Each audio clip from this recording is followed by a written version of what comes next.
Pandesara police station विस्तार में कल एक एफआईआर दर्ज हुई है इपिको कलम 376 और पोक्सो एक्ट के तहत। उसमें हकीकत ऐसी है कि पांडेसरा विस्तार में रहती एक हिंदू लड़की जो कि कारखाने में काम करने जा रही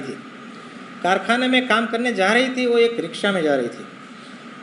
जो रिक्शा वाला जो है उसको लेने और छोड़ने जाता था, जिसका नाम उसने करण बताया था। उसके संपर्क में आई। थोड़े दिन के बाद दोनों के संपर्क में दोनों को प्रेम हुआ और फिर दोनों ने शादी कर ली। शादी करने के बाद उसने बोला कि अभी हम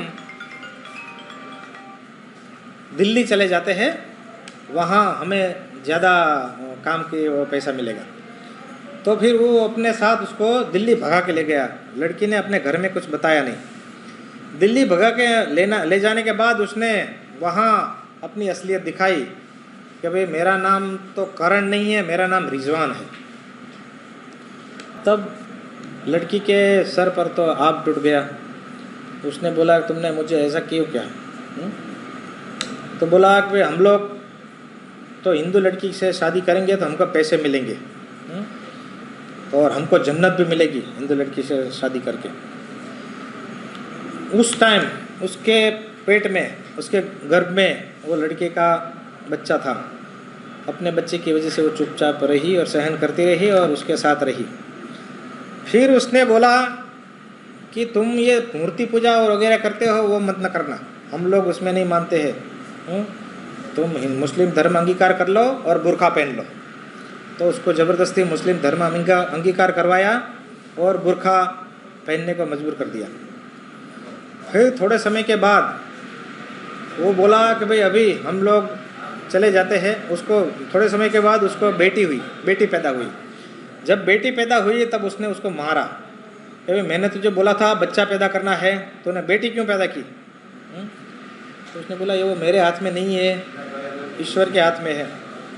फिर भी वो चुपचाप रही और फिर बोला भाई तेरी ऐसी हालत है तो अभी हम घर चले जाते हैं वतन में, वहाँ हमारे परिवार में बहुत सारे लोग हैं तो तेरा ख्याल भी रखेंगे।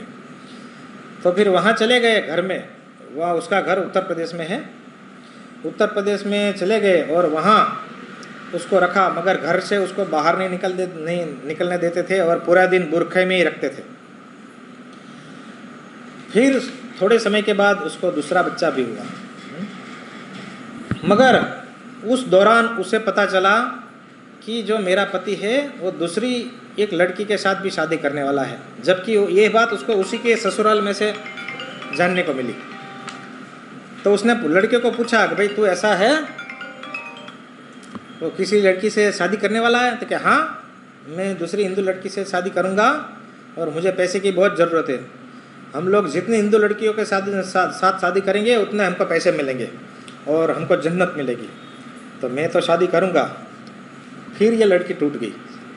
ये बात फिर उसने अपने सगे वाले को बताई और यहाँ हमारे पास पांडेसरा पुलिस स्टेशन में आई और उसकी फरियाद ली हमने।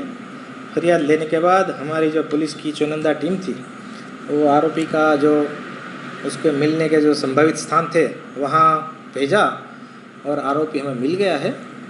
उसको अभी डिटेन किया है और उसको कोरोना टेस्ट करने के बाद, कोरोना टेस्ट नेगेटिव आने के बाद उसको ये गुनाह में अटक करेंगे और आगे की कार्यवाही करेंगे। दूसरी जो लड़की है वो भी क्या हिंदू है? उनको पैसा कहाँ से मिलता था? ये हो सकता है, जैसे आरोपी की ये बात है कि मैं जितनी हिंदू लड़की को लाऊंगा उतना पैसे हमको मिलता है, तो उसके पीछे पूरा सुनियोजित नेटवर्क होना चाहिए। उसके बारे में अभी इन्वेस्टिगेशन बाकी है।